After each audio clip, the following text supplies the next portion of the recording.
Welcome to RM biology. আজকে আমি চলে এসেছি ব্রায়োফাইটার 3 নম্বর ক্লাস অর্থাৎ মস। আগের দুটো ক্লাসে অর্থাৎ ব্রায়োফাইটার যে আগের দুটো ক্লাস আছে সেটা ছিল ব্রায়োফাইটার ইন্ট্রো, একটা ছিল লিভারওর্টস, আগে চলে এসেছি মস। তো দেখো ব্রায়োফাইটার মস যদি আমি শুরু করলে প্রথম যে কোশ্চেনটি MCQ আকারে আসে তোমাদের সেটা হলো predominant stage of mosses life cycle gametophyte. এটা একটা MCQ, এটা MCQ পয়েন্ট। ক্লিয়ার? গ্যামেটোফাইট মানে হ্যাপ্লয়েড পার্ট। তো এই গ্যামেটোফাইট অর্থাৎ যে লাইফ সাইকেলের দুটো স্টেজ আছে। প্রোটোনিমা অনলি ফর মস। তোমরা আগের ভিডিও অর্থাৎ লিভারওর্টসে দেখেছো গেমা এবং গেমা ক্যাপ, এবং আজকে মসের জন্য নতুন একটা টার্ম তোমরা পাবে, সেটা হলো প্রোটোনিমা। কি হয়? স্পোর থেকে ডিরেক্টলি ডেভেলপ করে এবং এটি ক্রিপিং হয়, গ্রিনি হয়, কখনো কখনো ব্রাঞ্চ থাকে বা ফিলামেন্টাস হয়। ক্রিপিং মানে কি? লতানে হয়, মাটিতে থাকে সবসময়। গ্রিনি হয়, কিছু কিছু ক্ষেত্রে তোমরা ব্রাঞ্চ দেখতে পাবে, কিছু কিছু ক্ষেত্রে ফিলামেন্টিয়াস হয়। ক্লিয়ার? এটা গেল প্রোটোনিমা স্টেজ। এবার তোমরা চলে এসো লিফি স্টেজ। এটা একটু এলাবোরেট টাইপ স্টেজ, তোমাকে জানতে হবে ভালো করে। দেখো, ডেভেলপস ফ্রম সেকেন্ডারি প্রোটোনিমা। এখানে প্রোটোনিমা দেখতে পাচ্ছ। তো প্রোটোনিমাটা একটু ম্যাচিওর করে, সেটাকে বলা হয় সেকেন্ডারি প্রোটোনিমা। তো সেখান থেকে লিফি স্টেজটা ডেভেলপস হয়। লিফি স্টেজটা কেমন হয়? যেহেতু লিফ থাকবে তাহলে সেখানে একটা অ্যাক্সিস থাকতে হবে। অ্যাক্সিসটা আপরাইট হবে, সিলিন্ডার মানে সরু হবে অ্যাক্সিস একটা, এবং ধরো এরকম একটা আপরাইট স্ট্রাকচার আছে। তো কি হয় দেখো, লেখাই আছে consist upright cylinder access bearing স্পাইরালি arrange leaf. Leaf যেগুলো থাকে সেটা স্পাইরালি, অর্থাৎ এরকম। তোমরা সবাই স্পাইরাল বাইন্ডিং দেখেছো, স্পাইরাল বাইন্ডিং যেরকম হয় সেরকম ঘুরতে থাকে লিফটা। ক্লিয়ার? এই যে অ্যাক্সিসটা, এটা তো সয়েলের সাথে অ্যাটাচ থাকতে হবে। তোমরা ব্রায়োফাইটাতে দেখেছো সয়েলের সাথে বা সাবস্ট্রাটামের সাথে অ্যাটাচ থাকে কিসের মাধ্যমে? মাল্টিসেলুলার রাইজয়েটের মাধ্যমে। তো এখানেও তাই, attach to the soil through the multicellular rhizoid. এবং এই যে লিফি স্টেজটা, এই স্টেজটাতে সেক্স অর্গানটা উপস্থিত থাকে, বিয়ার সেক্স অর্গান। আর একবার যদি বুঝে নাও, দেখো মসেস প্রিডমিনেন্ট স্টেজটা কি? Gametophyte stage. সেই গ্যামেটোফাইটের দুটো স্টেজ, প্রোটোনিমা এবং লিফি স্টেজ। প্রোটোনিমা কোথা থেকে ডেভেলপ হয়? স্পোর থেকে ডাইরেক্টলি। এবং সেটা কেমন হয়? ক্রিপিং হয়, গ্রিনি হয়, ব্রাঞ্চ হয় এবং ফিলামেন্টিয়াস হয়। অর্থাৎ লতানে থাকে, সবুজ হয়, কিছু কিছু ক্ষেত্রে ব্রাঞ্চ থাকে, কিছু কিছু ক্ষেত্রে ফিলামেন্টিয়াস হয়। লিফি স্টেজ, লিফি স্টেজটা কি হয়? সেকেন্ডারি প্রোটোনিমা থেকে ডেভেলপ করছে এবং সেটা একটা আপরাইট অ্যাক্সিস, সরু একটা সিলিন্ডার মানে অ্যাক্সিস।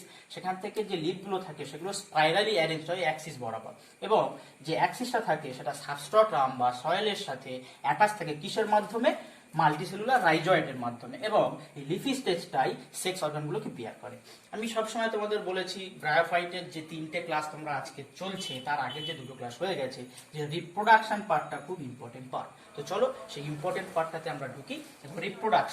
রিপ্রোডাকশন মসে তোমরা দুটো ভাবে দেখতে হবে। একটা হচ্ছে ভেজিটেটিভ, মানে যেটাকে অঙ্গজনন বলে, একটা similar type of asexual reproduction, মোটামুটি সিমিলার টাইপ বলা যায়। আর একটি হলো সেক্সুয়াল রিপ্রোডাকশন। তো দেখো রিপ্রোডাকশন যদি ভেজিটেটিভ পার্টটা দেখো, ভেজিটেটিভ পার্টটা তোমার কি কি আছে? Fragmentation and birding.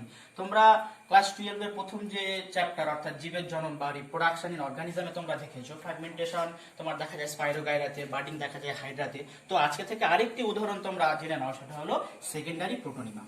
এই যে বার্ডিং আর ফ্রাগমেন্টেশন অর্থাৎ ভেজিটেটিভ রিপ্রোডাকশন ইন মস, এটা দেখা যায় কোথায়? Secondary protonema. সেখান থেকে কি স্টেজ পাও? লিফি স্টেজ পাও। ক্লিয়ার? এবার দেখো সেক্সুয়াল পার্ট। সেক্সুয়াল পার্টে কি হয় তোমরা প্রত্যেকেই জানো, অ্যানথ্রেডিয়া আর আর্কিগোনিয়া আছে। তো অ্যানথ্রেডিয়া আর্কিগোনিয়াটা সেক্সুয়াল পার্টে অংশগ্রহণ করে, সেটা জাইগোট হয়। জাইগোট থেকে তোমরা কি পাবে? স্পোরোফাইট পাবে। স্পোরোফাইট থেকে তোমরা স্পোর পাবে। দেখো তোমরা লিভারওর্টসে দেখেছিলে একই প্রসেস, স্পোর ফর্মেশনটা একই প্রসেস, শুধু ডিফারেন্সটা কোথায়?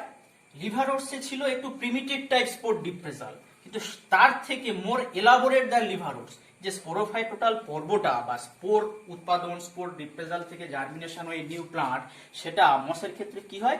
লিভারওর্টসের থেকে একটু অ্যাডভান্স টাইপের হয়। কেমন? দেখো একই প্রসেস।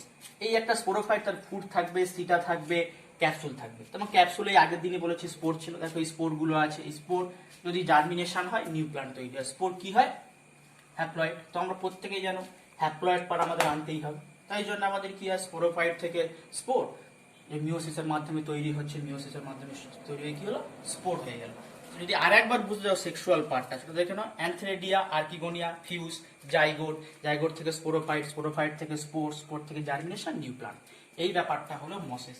তাহলে আজকে তোমাদের এই মসেসটা কমপ্লিট হওয়ার সাথে সাথে প্লান্ট কিংডমের ফার্স্ট যে পার্টটা অর্থাৎ অ্যালগি শেষ হয়েছিল এবং তারপরে যে ব্রায়োফাইটসটাও শেষ হলো, তোমাদের দুটো পার্ট শেষ হলো।